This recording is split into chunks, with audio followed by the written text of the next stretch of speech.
place designed in the last century. It had survived as a pleasure ground, reform park, and even as an open space. Maybe here I could understand the evolution of design and what happened to Franklin Park.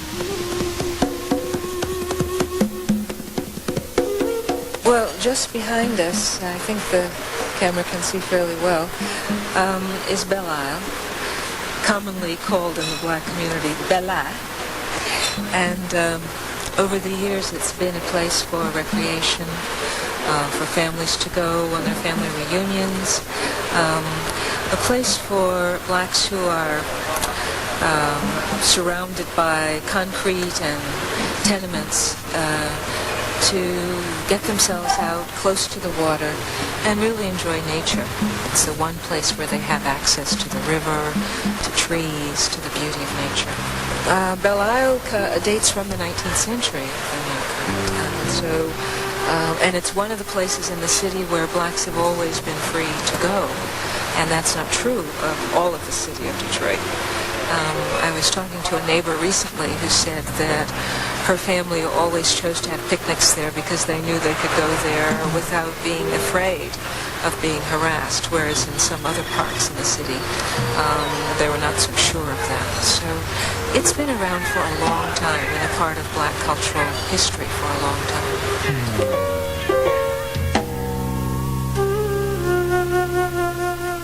But it was also a chance for the whole family, pretty much when I say whole family, there were probably maybe 10 of us, 12 of us, including aunts and uncles.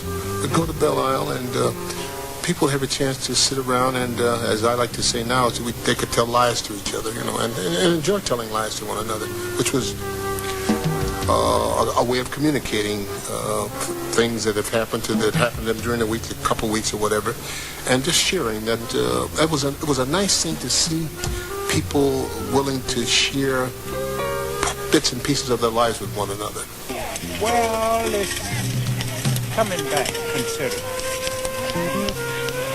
Well, one thing about it, it's larger now because there have been more fill-ins. And there was a time when we were kids, we could come out here and stay all night and lay on the banks.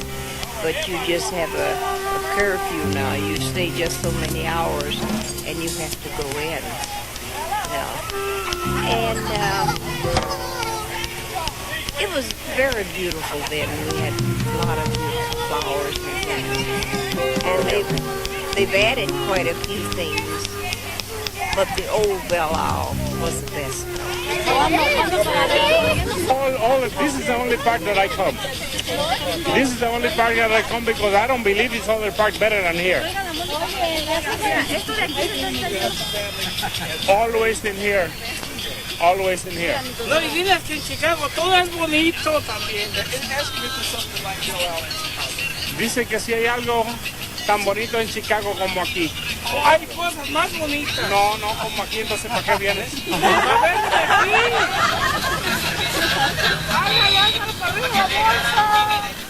On the island? Like the music, we like the music. There's always lots of loud, good music and Watching the sights. Yeah. People going swimming in the dirty river. It's a lot more happening here, I think.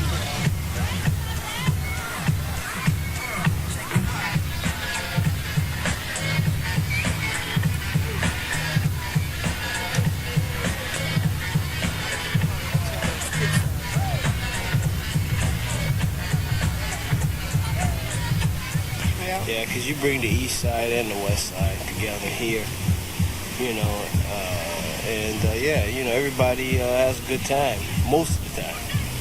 Until the cops come and they can't leave. But everybody has such a good time that they make you leave.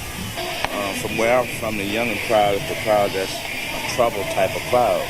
But if they're out here, it's more likely a gathering. And as they gather together, all of them come together, it's more like a family. Like I was over here with another family today, and I call all of us family because of our nationality. But anyway, it wasn't no trouble for me to go over here and play with them because I didn't have nothing to play with. They accepted me as I was, and it's more like a family thing when we all get out here together, especially on holidays. They close it down just like that. They usually don't start down here. They go down there on the strip.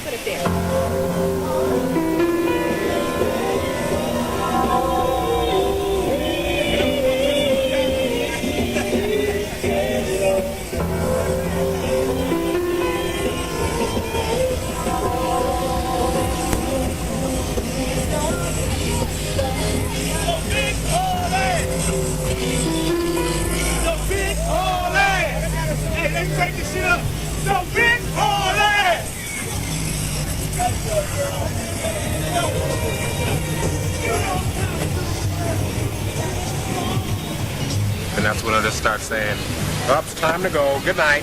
Good night. The island's closed." And so they'll start rounding everybody up and put blockades in the entrance so people can't get out. But you can get out. You can't get back on. He got all of us here right now. And then if the police clear the place, everybody's gonna go out on the street.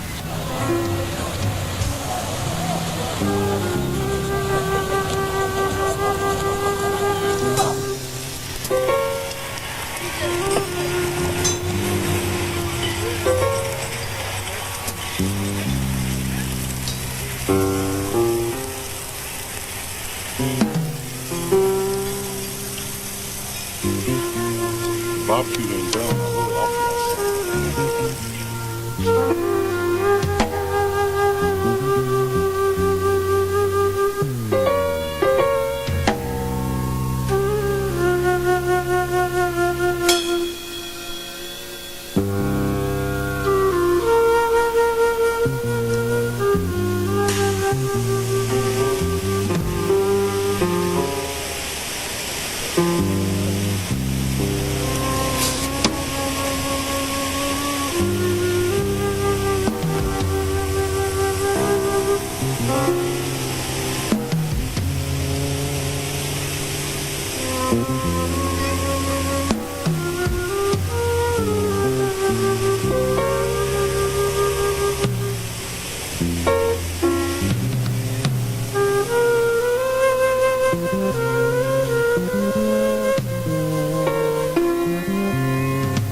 I left the island knowing the real search had just begun. The soul of Franklin Park went beyond its physical design.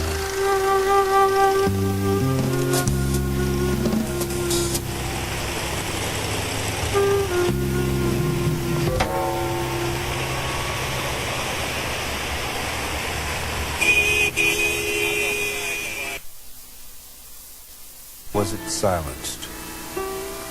Was it fear of the message that might travel from Congo Square?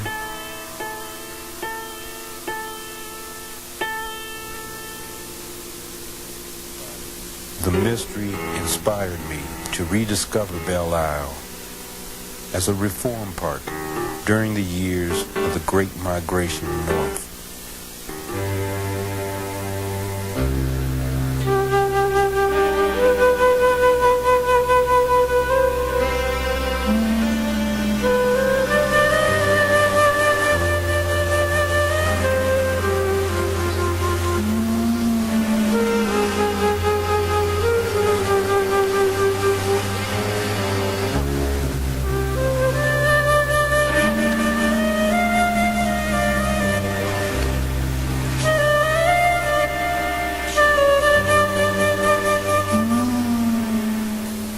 Before I came to Detroit, everybody down south, they ever sent somebody up north come back and told us about Belle Isle. Now, we didn't know how it looked. We just had all kind of crazy imaginations. When I come here, I was wondering what Belle Isle was like. I had never been to a place where you got an island inside a river.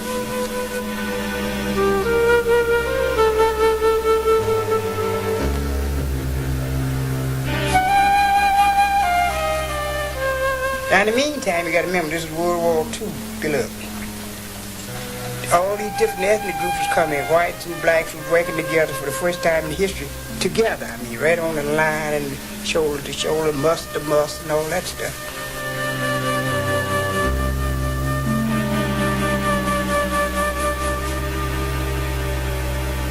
And there was lots of tension in the city between these different ethnic groups. So all that tension was in there. Now the day it exploded, I was out there with my wife and baby, at baby and mom. It could have happened in a factory. Belle Isle was where everybody went. And during those days, everybody went out there to cool off at night, you see. So some of the people on Belle Isle had probably been there all night long from the night before. So this is a gathering place where everybody's there, where anything that had already been kind of on the smoke burner could explode. There was several little flare things happen out there. And you being on the island, there was lots of people out there today. Probably around over 150,000 more people was out there, see? And around about 5 o'clock, it was getting a little more rowdy. So with no transportation come over on Belle Isle, they used to have a little ferry ride down side the river, take you over that way.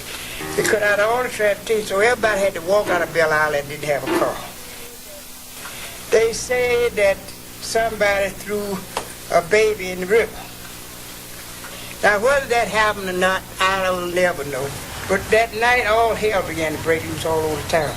The real explosion started that evening, see, on Belle Isle, transformed to the city, and down on Forest at that time we had a fancy club where Paul Robeson used to come and sing and all that stuff back in those days. And hell broke loose down there that night. And then what began to happen, blacks were pulling whites off the streetcars, white folks pulling black folks off the streetcars when they able to come through the neighborhood, see. So the next morning I got up, I was still intending to go to Wake of Christ. Now let me tell you something. 3 weeks before, because of all the tension in the plant, one of my friends said, what we need is to have a route. But when it come, none of us were ready for it, okay? So when she said, don't you go to work that morning, I was scared too. And then that day, hell broke loose. I mean burning, shooting, and a lot of shooting took place in that because a lot of people got killed.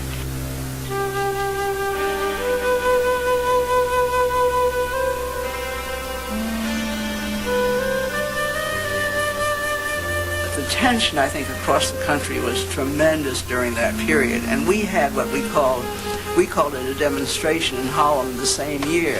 In fact, C.L.R. James and I were putting out a newspaper called Labor Action in New York, and the press was calling it a riot, and we were calling it a demonstration. What you labeled it was very, very important, because we wanted to show that it was an outgrowth of the conditions and not just people killing one another.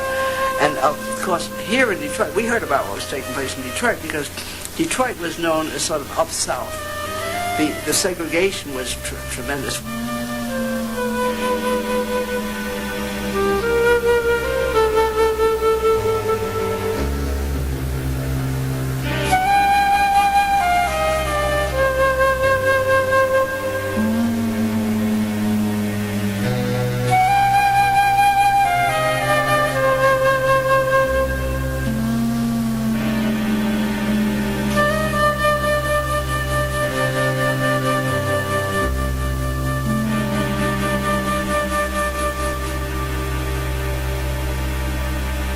During that time, there was very little housing for people.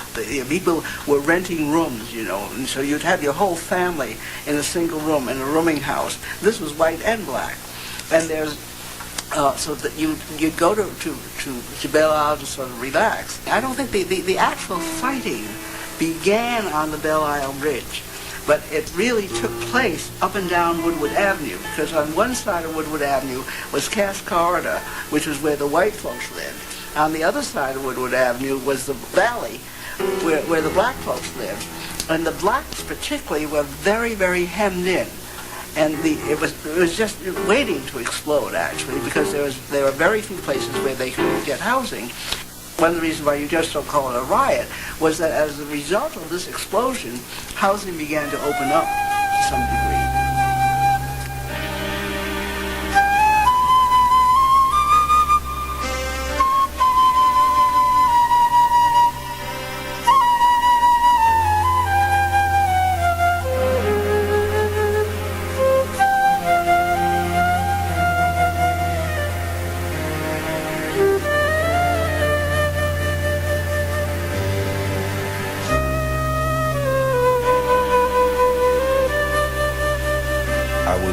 miles from Franklin Park, but there was a closeness in the gathering in all these spaces. To recognize that for about a decade now, the city has been proceeding along lines that would develop a certain section of the city and pretty much leave the rest abandoned to deteriorate. They have placed the Detroit Grand Prix on Belle Isle. They're developing what's called the Cultural Center and the Medical Complex, and then ending right here on the river with the Rensen and Hart Plaza, and then developing from this area on the river right down to Belle Isle, actually, housing complexes to attract management and executives.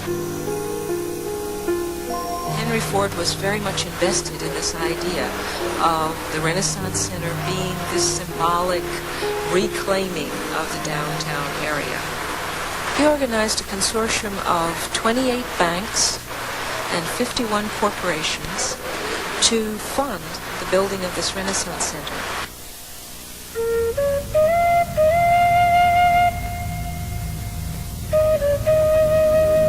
We're building glass houses to see and not to see from.